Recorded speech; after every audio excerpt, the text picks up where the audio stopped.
Hello and shalom. This is Jay Rivka Sulin, founder and executive director of Ancient Roots Israel.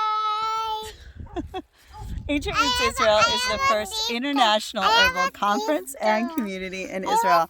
I have my two little ones with me. Where's my other little one? You're not in the camera. There you go. And we were just taking, thank you, I'm in the middle of a video. We were just taking the recycling, and there's a little kind of abandoned space, an abandoned lot right underneath the recycling. We saw this plant behind me. Okay, not this plant, that plant over there. So I wanted to tell you a little bit about this plant. I want to preface by saying that I don't have any personal medicinal experience with this plant, but I'll tell you what I know. So I'm going to flip the camera. Okay.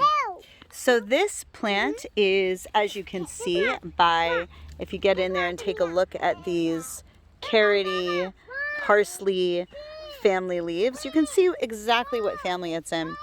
I want to give a note of caution, as I do often in the carrot family. When you see little leaves like this, it can be an edible plant. It can be an edible plant like parsley or carrot, okay? And it can also be a poisonous plant, like a poison hemlock or something like that. So you don't go and pop carrot family plants into your mouth, and you want to make sure you've checked at least 3 sources to identify this plant. Now, this one is called, if I can, there we go. Isn't that beautiful? It reminds me of just like bright doe eyes, kind of, just like wide-eyed, bright-eyed.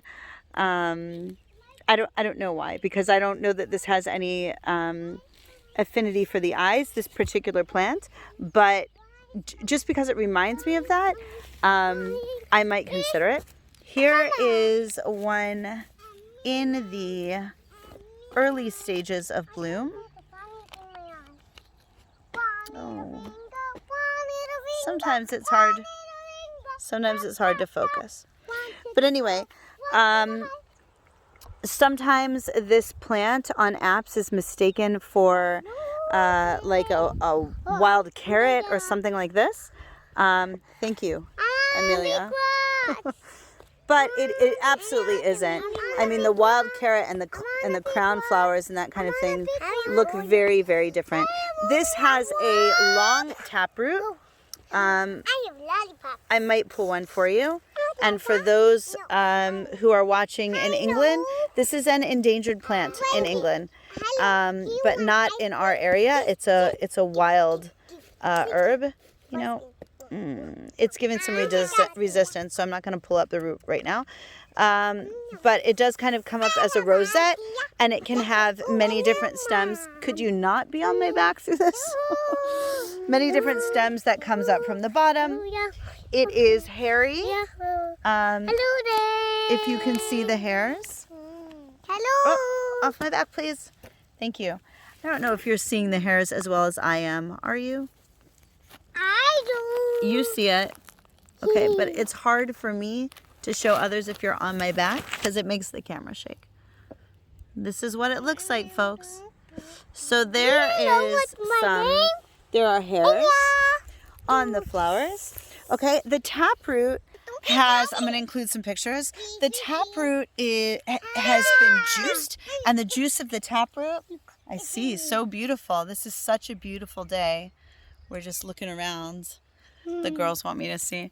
The juice from the taproot is actually used on cysts and fistulas and this kind of thing for healing. Again, I don't have any, thank you. Thank you. I don't have any firsthand experience with that.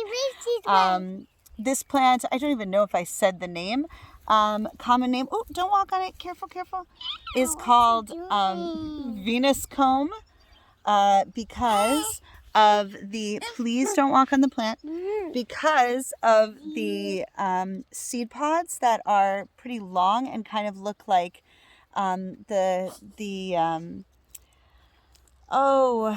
bristles or whatever, teeth of a comb. It's also called shepherd's needle because those same teeth can be interpreted as needles. This is an intense way to make a video. But I'm doing it and I'm persevering, and I'm going to tell you why. Because herbal medicine is people's medicine. This is something that you do learn about with your kids out in the field, even if they're not so interested in learning. They pick it up kind of on the fly. Okay. So they are edible. I have never eaten them. Apparently it's the tops of young plants that are most eaten. So here, I'm just going to find a top of a young plant. I think it's the leaf part that's eaten. Let's see.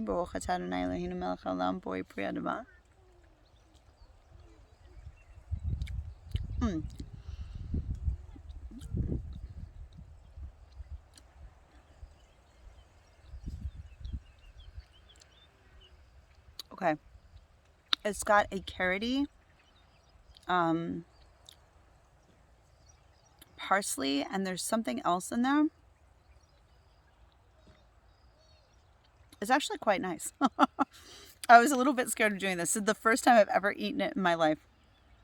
But it can be used in a fresh herb. It can be used as salads. It does have a nice pleasant flavor with a little bit of a bite, like that parsley kind of bite. So there you go, the taste testing for you. I don't know if the flowers can be eaten. I'm gonna guess that maybe they can, but there we are with that. That's the extent of my knowledge about its edibility. Edibility, is that a word? Okay, so these plants are actually known. They're very much affiliated with goddesses, with, in Christianity, Virgin Mary, with many pagan goddesses. They have a female affiliation. They are, I think it was Culpeper who talked about their use in the urinary tract. So I think for a woman with repeat UTIs, this might be a plant that she should look into. Again, as far as particular usage, whether you're using it as a tea or as a tincture or whatever, I don't have personal experience with the plant. You saw me eat it for the first time right here on this video. Let's let this video be the springboard for you to go and do further research into how you can use this or how this should best be used. And then come back and comment. They stick like little hairs in your throat. These little leaves, by the way, they're still like making their way around my mouth. Anyway, come back and in the comment section, let us know what you found out. The other interesting thing about Venus comb, besides being an edible plant and being used in urinary tract infections and being affiliated with goddesses, and there's a lot of interesting history there. I'll let you read into it if you want to know more. Is their use in upper respiratory infections. So they were actually written about in the use of pneumonia. I forget the source, but you can find it if you start looking around for it, that there were, I think in the Middle Ages, something like 3 different types of pneumonia. Anyway, this was considered a good plant for any of them. And even beyond pneumonia, even if there was some kind of problem in the lung, a punctured lung, cancerous lung, anything like that, these could be helpful. Again, how they were taken, I'm going to leave up to you since I don't have personal experience with the plant. So those 3 things I think are really the most important. I'm going to put the camera quickly back on the plant.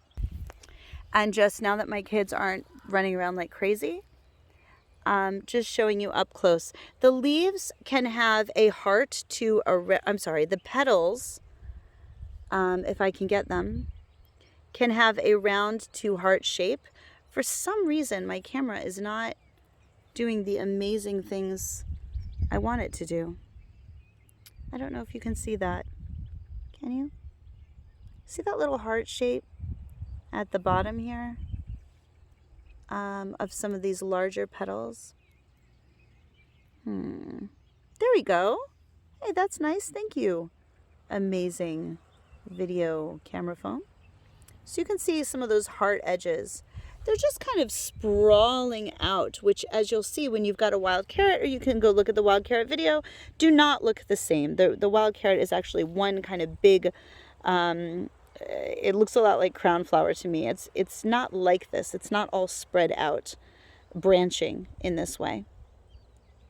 If we get really deep in there, you can see kind of those little green balls. I don't remember what the deal was with stamens and whatnot in here. That isn't my field. I'm not going to pretend. But those are identifying characteristics for me to identify the plant. Underside of the plant, you can even see how these are kind of already, here you go. So this is the part that, that look like kind of the comb or needles. And of course, when the fruits develop and the blossoms come off, that will be more pronounced. Hairy with these feathery kind of parsley family leaves. They are in bloom right now. We're in mid-February, almost mid-February. And I think it's actually a bit early. I think that typically these are blooming around March and April, typically. Not endangered here, endangered in England, and growing. There's some mustard over there. If you can see that yellow flower wherever it is. I can't see it so well on the phone. Growing with the mallows, growing with the mustard. They grow in, typically I'll show some of this. It's a rocky, dry soil. And yeah, another instance here. If you see these little bright-eyed flowers kind of just sparking up like little star, like, I don't know, star beams of light or something from the ground, it's a good chance that this is the plant you're looking at. I'm going to show you one other field. This is where, herbalist challenge. I'm now braving a really rocky incline. I'm going to flip the camera. I'm not going to go so far down the steep incline, but I just want you to see. Okay, so you can see this sloping, it's like slopes very deeply, but you can see right on this slope all those white flowers. Just go ahead and get up really, let's see, how do I get out of this mess? Get up really close and personal to take a good look at it. Look for those heart shape. It may be that it's less of a heart and more oval, and the hairs, and those feathery leaves. And you may very well be dealing with Venus comb, otherwise known as shepherd's needle, and several other names as well. Remember, you need 3 sources to identify a plant, and I'm only one of them. So be very, very sure before you put this plant into your mouth, it comes from a potentially lethal family. Okay, thanks for joining us. We'll see you on next week's Plantwalk. Ooh, okay, bye.